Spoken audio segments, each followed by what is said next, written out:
Hello, another episode of,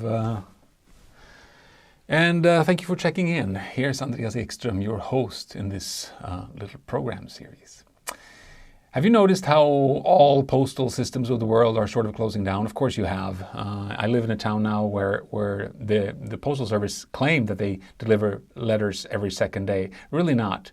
2 days of the week every second week and 3 days of the week every second week. So that's 5 days out of 14. That's not every second day. The United States Postal Service recently announced that they're going to be cutting back all kinds of services because, to save money, because we're sending fewer letters. And it makes perfect sense in many ways financially. So why doesn't it make sense? I'll tell you why it doesn't make sense.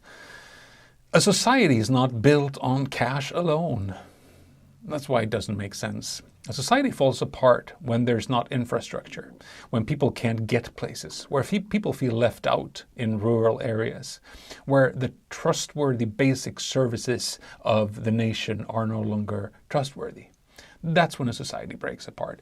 A culture breaks apart when you don't have all kinds of culture available. There are some things in a small country like Sweden with 10 million people that you can't uphold commercially. An opera house, definitely not a library. You can't do that anywhere. Not to mention hospitals, many schools. There's so much culture, so much that makes us human that's not profitable. It's a poor way of measuring what a good society is.